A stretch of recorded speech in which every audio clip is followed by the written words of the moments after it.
پارتی دیموکراتی کوردستان لە هەولێر ئاهەنگی ساڵیادی ڕیفراندۆم ساز دەکات و گوێ ناداتەوەی هۆکارێکە بۆ زیاتر تەشەنەسەندنی ڤایرۆسی کۆرۆنا لە شارەکە.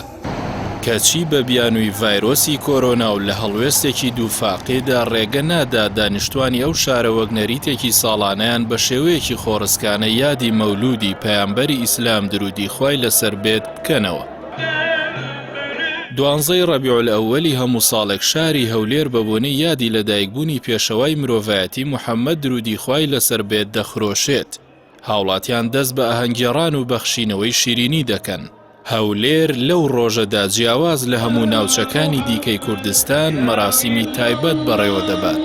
کەچی بەرپرسانی پارتی بە بیانووی کۆرۆنا و ڕێکارەکانی خۆپارێزی هەر لە ئێستاوە بەنیازی ڕێگرین لە یادکردنەوەی مەولودی پەیامبەری ئیسلام. ئەم هەنگاوەی دەسەڵاتداران چەندین جارە دووبارە بووەتەوە بۆ هەر پرسێک کە حزبەکانی دەسەڵات ویستیان لەسەر بێت کادری حزب و ئەندامانی هێزەمنیەکان و دەستگا هەوڵگریەکانی لە بەرگی مەدەنیدا بۆ کۆ دەکەنەوە و وەک نمایشێکی خۆڕەسک دەیخەنە ڕوو. نزیکترین نمونەش ئاهەنگەکانی سێمین ساڵیادی ڕیفراندۆم بوو کە تێیدا ژمارەی زۆر کادری حزبی و هێزەمنیەکانی ئەو حزبە لە دەوری قەڵای هەولێر کۆکرانەوە و ئاهەنگی یادی ڕیفراندۆمیان پێکرا.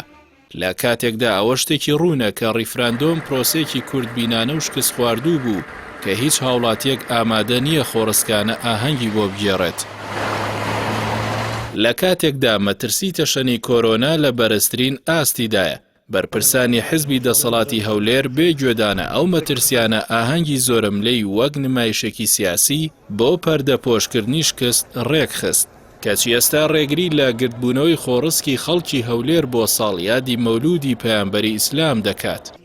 دووفاقی لە لێدوان و هەڵسوکەوتی بەرپرسانی پارتی بە درێژایی ماوەی دەسەڵاتداریان وای کردووە کاریگەری گەورە لەسەر متمانەی خەڵک بە دامەزراوە شەرعیەکان دروست بێت. ئەوەش وای کردووە هاوڵاتی بەردەوام قوربانی بێت.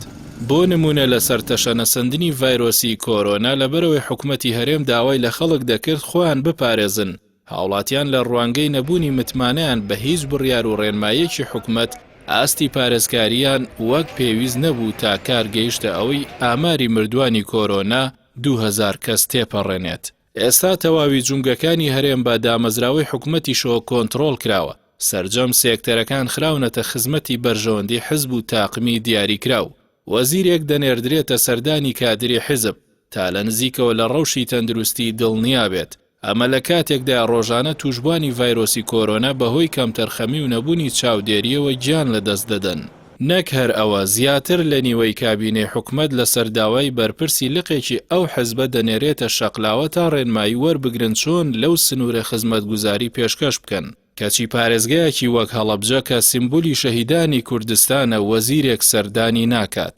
دووفاقی لە ڕەفتارەکانی دەسەڵاتداران و زاڵکردنی ئەجێندا و بەرژەوەندی حزب بەسەر بەرژەوەندی خەڵکدا وای کردووە خەڵک نەک هەر متمانەی بە ڕێنمایی و قسەی بەرپرسان نەمێنێت بەڵکو هیچ ئینتیمای بۆ نیشتیمان و نەتەوەکەشی نەمێنێت. با جۆرێک ڕەمزێکی وەکو ئاڵای کوردستان کە هەزاران شەهیدی لە پێناودا دراوە دادەگیرێ و دەسووتێنرێ بێ ئەوەی هەستی نیشتیمانی و نەتەوەیی کوردستانیان بجوڵێنێت.